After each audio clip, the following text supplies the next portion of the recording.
ارے کل تک ہم 150-200 روپیہ دے کر 1 GB لیا کرتے تھے، 2 GB لیا کرتے تھے، اور 1 GB 2 GB فیسلٹی جب پیسہ دے کر ملتی تھی تو ایک پکچر ڈاؤن لوڈ کرنے سے پہلے پوچھتے تھے کائے کا فوٹو ہے، کس کا فوٹو ہے، کیا ویڈیو تو نے بھیجا، کیونکہ جانتے تھے لمیٹڈ ڈیٹا مل رہا ہے، سوچ سمجھ کر خرچ کرنا ہوگا۔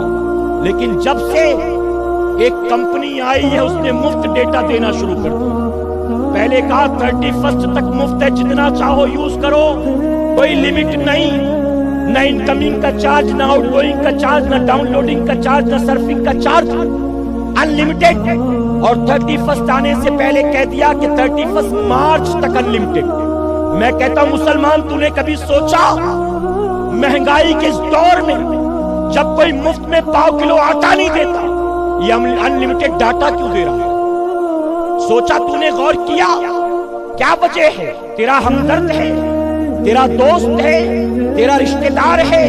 اگر دنیا کا دھنوان شخص وہ بنا ہے تو یوں ہی نہیں بن گیا۔ ایسے لوگ عقل مندی کے کام کرتے ہیں، بے وقوفی کے کام نہیں کرتے۔ آج ہم کسی کو ایک چائے پلا دیں تو دوسرے دن اس سے چائے پینے کی امید رکھتے ہیں۔ ہم 2 بار پلا دیں تو تیسری بار اس کو پلاتے نہیں، اس سے پینا چاہتے ہیں۔ میں کہتا ہوں جس نے 6 مہینے کے لیے انلمیٹڈ ڈیٹا دے رکھا ہے، کبھی سوچا کہ اس میں فائدہ اس کا کیا ہے؟ اے مسلمانوں، اس پردے میں کیا کیا راز چھپے ہیں آپ کو معلوم نہیں۔ 31 دسمبر کے بعد پردے اٹھیں گے تب پتا چلے گا کہ کہاں تھے۔ اور میں کہتا ہوں اگر آپ کو مفت ڈیٹا مل ہی گیا تھا، آپ نے پازیٹیو وے میں استعمال کیا ہوتا، آپ نے جاب سرچنگ کے لیے استعمال کیا ہوتا، آپ نے بچوں کے اسکول کے پروجیکٹ بنانے کے لیے سرچ کیا ہوتا، آپ نے اس کا استعمال جو ہے اپنے فائدے کے لیے کیا ہوتا۔ لیکن مفت ڈیٹا جب سے ملا ہے، لوگوں نے اپنے ہاتھوں سے اپنی قبر کھودنا شروع کر دیا۔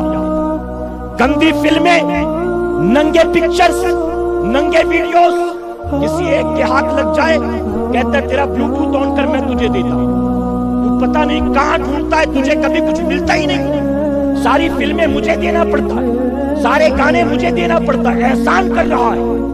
میں کہتا ہوں اپنی آخرت نہیں برباد کر رہے مفت ڈیٹا کے چکر میں، 4G کے چکر میں کیا کر رہے ہو؟ اے مسلمانوں، آپ کو دراصل مفت فیسلٹی دے دے کر آپ کو اس کا عادی بنایا جا رہا ہے۔ لت پڑ جائے گی، عادی بن جاؤ گے۔